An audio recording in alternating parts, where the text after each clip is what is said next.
নমস্কার বন্ধুরা, আজ আপনাদেরকে আমি দেখাতে চলেছি।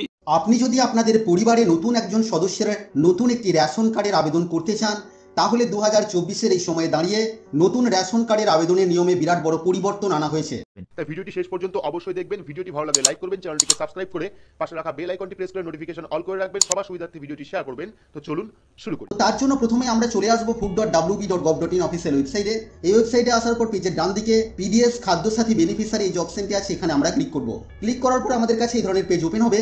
এই পেজে আমরা ক্লিক করব ফর এক্সিস্টিং অ্যাপ্লিকেন্ট এই অপশনে। ক্লিক করার পর আমাদের কাছে এই ধরনের পেজ ওপেন হবে। এই পেজে আমরা আমাদের মোবাইল নাম্বারটিকে দেবো, সেই মোবাইল নাম্বারটিকে দেবো যে মোবাইল নাম্বারটি আমাদের পরিবারের কোনো একজন সদস্যের রেশন কার্ডের সাথে যুক্ত করা আছে। তো মোবাইল নাম্বারটি দেওয়ার পর আমরা গেট ওটিপি অপশনের উপরে ক্লিক করব এবং আমাদের মোবাইলে আসা 4 অঙ্কের ওটিপি ভেরিফাই করে আমরা লগ ইন হয়ে যাব। লগ ইন হলে আমরা চলে আসবো এই ধরনের একটি পেজে এবং দেখে নিতে পারবো আমাদের পরিবারে কতজন সদস্যের রেশন কার্ড আছে, কোন ক্যাটাগরির রেশন কার্ড আছে এবং কোন কোন সদস্যের কার্ড অ্যাক্টিভ আছে। তো আমাদের পরিবারে আরেকটি নতুন রেশন কার্ড পাওয়ার জন্য আবেদন করার জন্য আমরা ক্লিক করব অ্যাপ্লাই ফর ফর্ম 4। এখানে আমরা ক্লিক করব।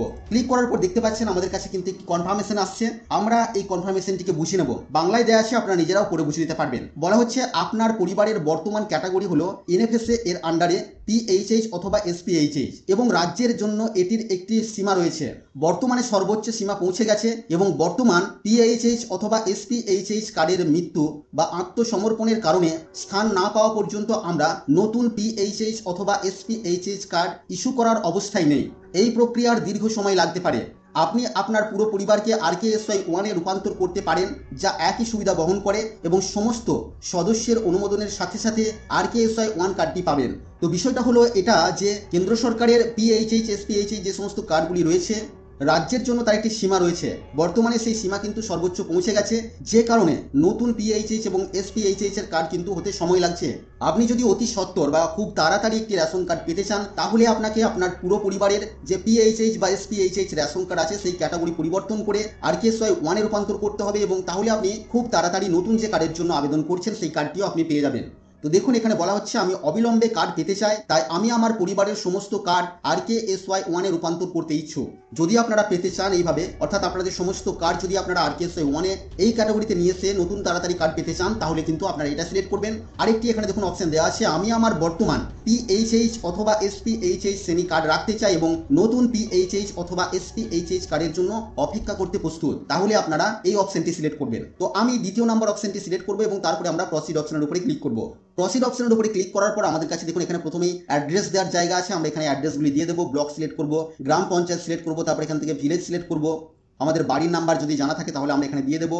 স্ট্রিট নেম, লোকালিটি, পাড়া অথবা রোডের নাম আমরা এখানে দিয়ে দেবো। এখানে পিনকোড দিয়ে এখান থেকে আমরা পোস্ট অফিস সিলেক্ট করে নেব। তারপর এখান থেকে আমরা পুলিশ স্টেশন সিলেক্ট করবো এবং তারপরে আমরা পেজের নিচের দিকে চলে আসবো। পেজের নিচের দিকে আসলে পরে এখানে আবেদনকারীর নাম আমরা দেবো, প্রথম নাম দেবো, তারপর মিডিল নেম যদি থাকে এখানে দেবো, আর না হলে এখানে লাস্ট নেম দিয়ে দেবো। আবেদনকারীর বাবার নাম অথবা মায়ের নাম এখানে দেবো এবং তার জেন্ডার এখান থেকে আমরা সিলেক্ট করবো। আর ডেট অফ বার্থ আমরা এখানে দিয়ে দেবো এবং ডেট অফ বার্থ দেওয়ার পর আবেদনকারী শারীরিকভাবে যদি কোনো রকম ভাবে অক্ষম হন সেটা আমরা সিলেক্ট করবো, তা না হলে আমরা নান অফ অ্যাবাভ এটা আমরা সিলেক্ট করবো। আধার কার্ডের নাম্বার যদি থাকে আবেদনকারীর তাহলে এখানে আপনারা দেবেন, তা না হলে আপনারা নেক্সট অপশনের উপরে ক্লিক করবেন।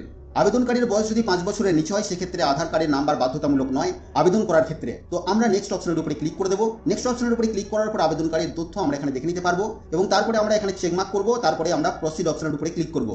প্রসিড অপশনের উপরে ক্লিক করার পর দেখুন আমাদেরকে কনফার্মেশন দেখানো হচ্ছে আপনি আপনার পিএইচএইচ অথবা এসপিএইচএইচ কার্ডগুলি ধরে রাখতে বেছে নিয়েছেন। নতুন কার্ড সক্রিয়করণ ইকেওয়াইসি এবং পিএইচএইচ এসপিএইচএইচ এর স্থানের প্রাপ্তির উপর নির্ভর করে। আপনি কি অপেক্ষা করতে রাজি? যদি রাজি হন তাহলে ইয়েস করবেন।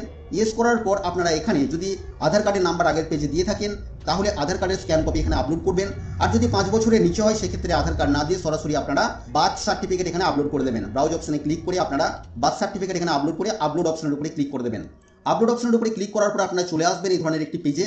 এখানে আপনারা চেকমার্ক করবেন এবং তারপরে আপনারা গেট ওটিপি অপশনের উপরে ক্লিক করবেন। গেট ওটিপি অপশনের উপরে ক্লিক করার পর আপনাদের মোবাইলে একটি ওটিপি চলে যাবে 4 অঙ্কের। সেই ওটিপি এখানে এন্টার করে সাবমিট ওটিপি এই অপশনের উপরে আপনারা ক্লিক করে দেবেন। সাবমিট অপশনের উপরে ক্লিক করার সাথে সাথে আপনাদের অ্যাপ্লিকেশন সাকসেসফুলি এখানে সাবমিট হয়ে যাবে এবং আপনাদের ওই মোবাইল নাম্বারটি আপনাদের অ্যাপ্লিকেশন নাম্বার হবে। আপনারা আপনাদের মোবাইল নাম্বার দিয়ে আপনাদের অ্যাপ্লিকেশন স্ট্যাটাস খুব সহজেই চেক করতে পারবেন। আজকে আমার ভিডিওটি ভালো লাগলে অবশ্যই লাইক করে দেবেন।